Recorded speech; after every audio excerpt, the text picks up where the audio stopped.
There were rising concerns about driver safety in the aftermath of the race at Alberta, which saw Leslie Riggs, Damian Snyder, and Eric Jackson sustain injuries in crashes. Unfortunately, Riggs and Snyder will have to miss this week's race, while Eric Jackson is likely to be out for the rest of the season. A few people expressed concerns that the cars are unsafe, including officials from Fortner, the chassis supplier for Patterson Autosport. However, others insisted that the cars are very safe and that last week's injuries were the result of freak accidents. In other news, this week will be the first time any major stock car series has held a race in Alaska. The race will be held at the Elk Ridge Ski Resort located just outside of Anchorage. The resort constructed a half-mile ice oval specifically for this event. I will be competing in this race, so I will hand it off to Scott while I get suited up. Thank you, Earl. The Smash Beer Pull Award for Round 1 of the Elk Ridge Ice Clash goes to Rip Tyler in the number 16 JD Predator. On his outside is Herbie FINKLEBERG in the SPEEDVISION STS. FINKLEBERG, as well as his teammate and car owner David Krikorian, were very impressive in their ARLA Elite Series debut at Alberta last week. They both finished in the top 10 in their race. And that team is continuing to impress as FINKLEBERG powers by Rip Tyler on the outside and leads the first lap of the race. Car number 71 will be driven this week by Rush McLeod, the winner of the 2010 Rockford 200. Packer Carroll, who normally drives this car, will have to miss a few races this season due to his commitments in the TM Master Cup Series. And so far, it seems that putting McLeod in the car was a wise decision, as McLeod currently runs fourth. Rip Tyler takes the lead back from Herbie FINKLEBERG, so it seems that this ice surface is producing some very good racing so far. Rene Ricarmier in the Zero now works on Herbie FINKLEBERG for the second spot, and this is going to allow Rip Tyler to extend his lead a little bit. Tyler may think he's safe, but going into turn 1, Ricarmier gets a huge run on the 16. He hits his brakes very late, and Rip Tyler has to swerve to avoid getting hit in the back. Ricarmier challenges Rip Tyler for the lead with an extremely aggressive move, but at the same time, it shows that he has excellent car control on this slippery surface. In the pre-race show, Earl and I talked about how good car control will be more important than ever this week. BENJI FLYNN in the 36 doesn't appear to have great car control at the moment. He gets into the back of Rachel Rainsford coming into turn 3. The 100 car is sent for a slide, but Rainsford is able to get it back together and not lose any positions. Holden Roberts in the 165 continues his streak of good runs by running in the top 5 at the moment. Roberts, who couldn't even qualify for a single race in 2010, has completely turned his season around, and he is now a serious threat for top 10 finishes.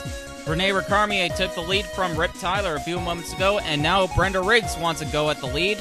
Riggs is considered one of the legendary short trackers of the Western United States. She has more than 300 victories in the ARLA Street Stocks division on both asphalt and dirt tracks, and now she is trying to show what she can do on ice. Ben Tremblay, a Canadian late model driver, decided to enter this race in his own car, but unfortunately he is not running too well at the moment. He is currently towards the back of the field. Race leader Brenda Riggs is starting to encounter lap traffic. AJ Young in the 55 is the first to go a lap down. Young and his Team Bird teammate Paul Lyons both made the first round of this week's race after finishing well enough at Alberta. However, they have both fallen well off the pace early on. The first caution came out on lap 25. Scott DALITZ in the 18 washes up the track coming off of 4. He bounces off the wall and gets hooked by David Krikorian. Jacob EICHHOLTZ gets a piece of that and then drifts up into Amy Patty in the 73. Michael Madrigal gets a piece of that. Here is a shot of Amy Patty, who really had nowhere to go after EICHHOLTZ drifted up in front of her. Libby Bell in the 24 gets into the back of the 73 a little bit. Nobody went out of the race in this incident, which was basically a giant fender bender. Brenda Riggs continues to lead on the restart with Rene Ricarmier right behind her. Herbie FINKLEBERG, who led early on in the race, has worked his way back up to the 3rd spot. However, we get another caution shortly after the restart as Andy Pearson washes up into Rush McLeod coming off at turn 4 and is sent spinning down the front stretch. Nobody hits him and he keeps going without a problem. After the restart, Rachel Gonzalez hits the pit lane with a flat tire. And in the meantime, we get our third incident in the span of less than 20 laps as Namimura is right on the back bumper of AJ Young coming into turn 1, and she just spins the 55 then and there. Benji Flynn sends his car for a slide while reacting to this, and a bit further back, Dale Underwood does the same. I'm not sure why Namimura did that, but I have to say that the ARLA officials are fairly lenient on the leaders dumping lapped cars. On the restart, Brenda Riggs still holds the lead with Holden Roberts right behind her. Joel Rodriguez is the next slow car that the leaders are going to encounter.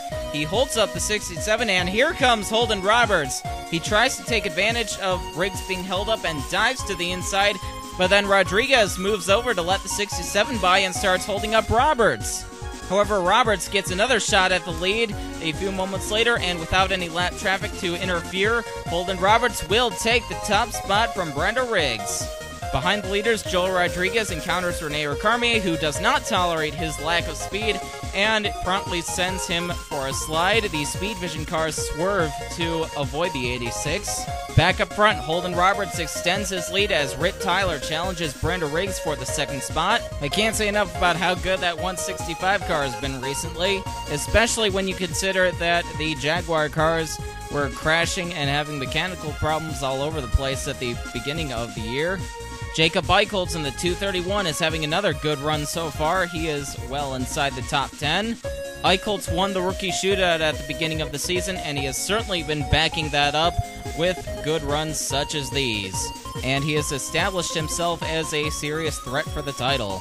The next caution comes out on lap 56 as Mamba Kumengu in the 152 starts pushing AJ Young throughout turns 1 and 2, and he finally spins out the 55, and AJ Young takes Ben Tremblay with him. This is the second time during the race that AJ Young has been spun by a lead lap car. Here's the view from onboard Wesley Savage, who is right on Mamba Kumengu's bumper. So it could be argued that Kumengu had to stay on the 55, otherwise he would be hit in the back by the 6.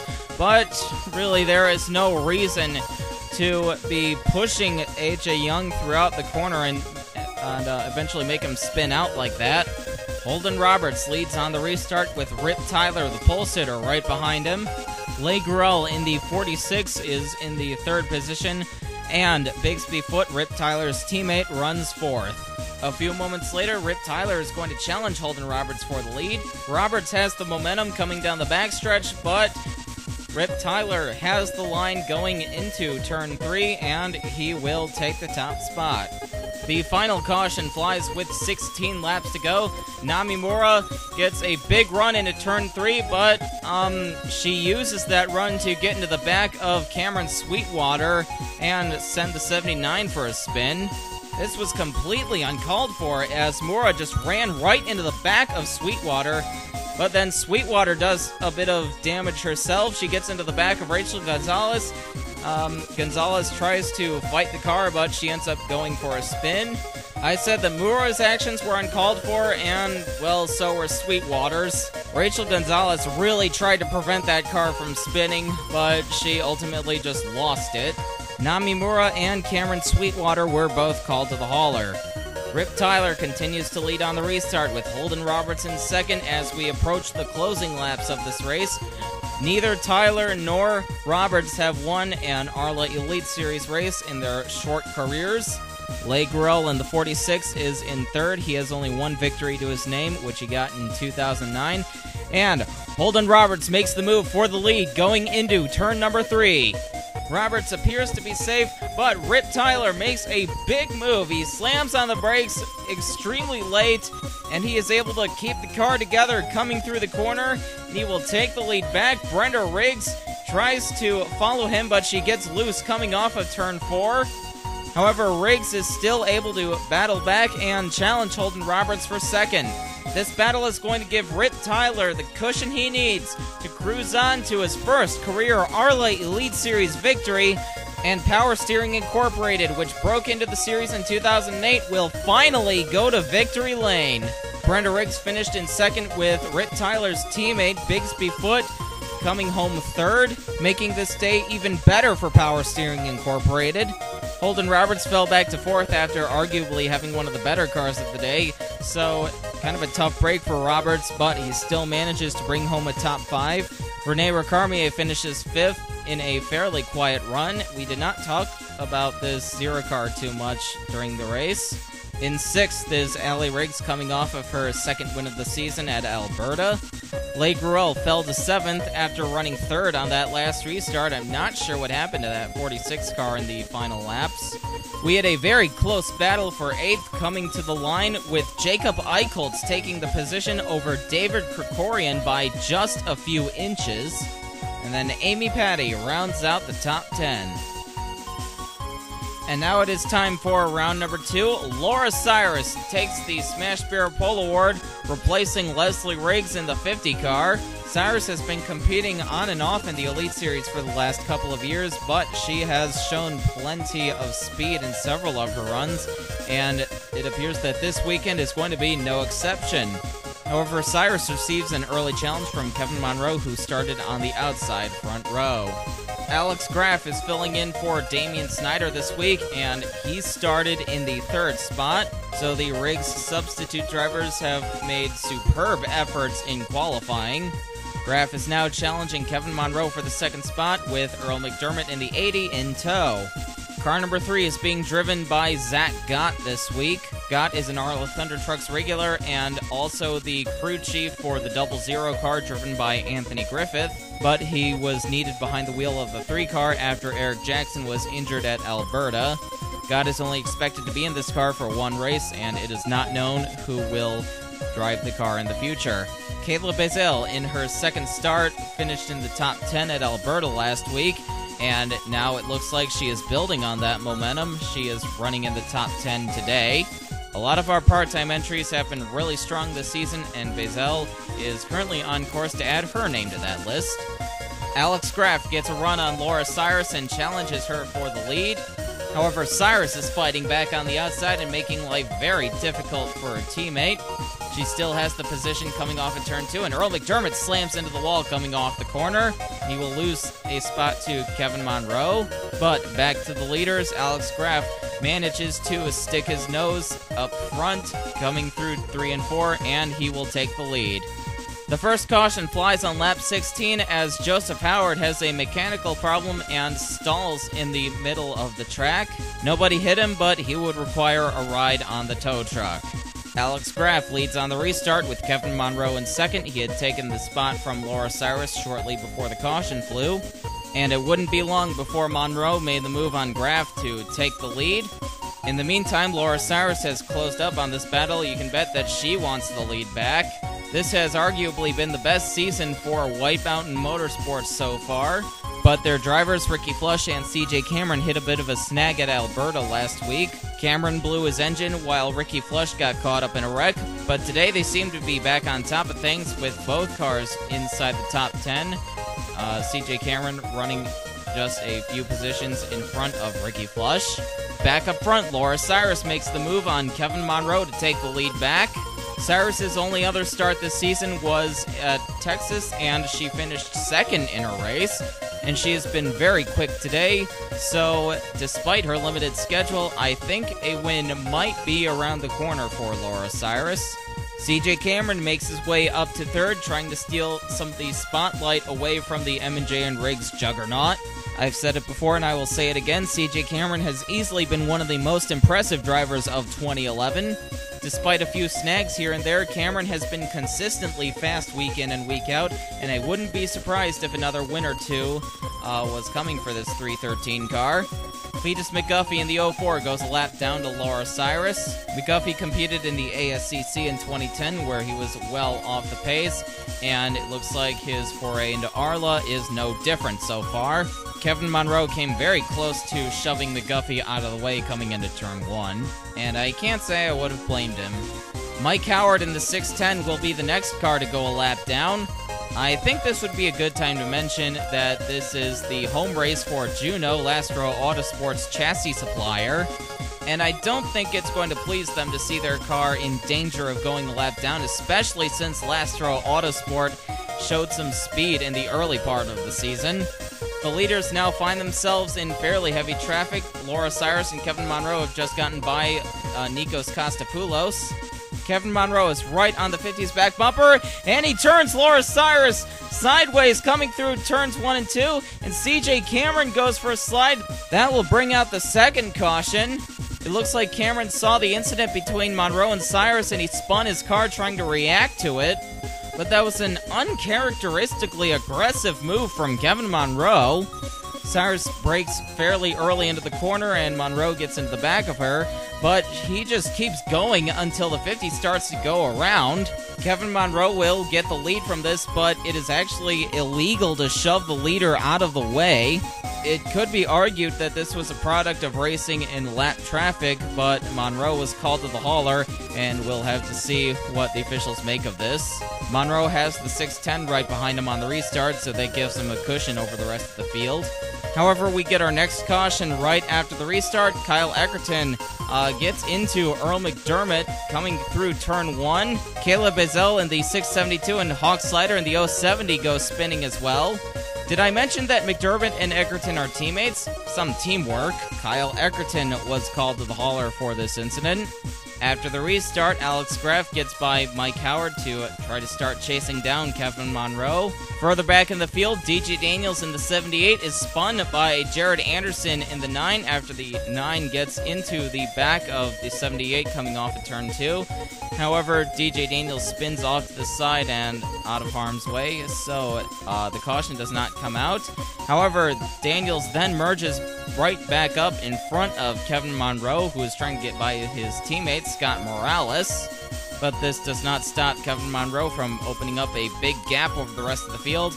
And from this distance, you can see how big of a lead Kevin Monroe has. No one would be able to catch Monroe, and with no competition, Monroe cruises on to his second victory of the year. Alex Graff finishes an impressive second, subbing for Damian Snyder, who we believe will be back next week at MoTorSport. Graff will be back for a few more races, sharing the 08 car with Laura Cyrus, so we'll see if he'll be able to keep up this performance. Speaking of Laura Cyrus, she fell back to third after her incident with Kevin Monroe. However, she has still been very impressive in her 2 starts this season. Harry Enola finishes 4th, putting another Riggs car in the top 5. DJ Daniels and Scott Morales are both a lap down. Taylor Brillen finishes in 5th. I believe Enola and Brillen were battling each other for most of the race. Kyle Eckerton finishes 6th. I believe that's his best finish all year. Edwin Schwartzlowski finally gets another good run. He finishes 7th. CJ Cameron never quite recovered after his spin. He fell back to 8th. Ricky Navarro finishes 9th in a fairly quiet run, making it 4 Riggs Motorsports cars in the top 10. And Ricky Flush finishes 10th, putting both White Mountain Motorsports cars in the top 10. And here are your points leaving Alaska. Kevin Monroe holds a 32-point lead over Ali Riggs, although that could change because point deductions are a common penalty for using the bump and run. Rene Ricarmier is 3rd, Jacob EICHHOLTZ 4th, Brenda Riggs climbs to 5th after her 2nd place finish. Ricky Flush and CJ Cameron, the teammates, are 6th and 7th respectively. Leigh Gruel is 8th, Andy Pearson in 9th. The Drive for 5 is still alive for Andy Pearson. And Holden Roberts has now climbed his way into the top 10. And now for 11 through 20. Bigsby Foote is 11th, 129 points behind the leader. Amy Patty is 12th. Mamba Kumengu 13th. Gary D'Souza 14th. Nick Howard 15th. So despite Last Row Autosports' struggles, they still have a car in the top 15. Joseph Howard is 16th. Michael Madrigal 17th. Rip Tyler is now 18th after his victory. Harry Enola at 19th, and Libby Bell in 20th. So all 3 Power Steering Incorporated cars are now in the top 20.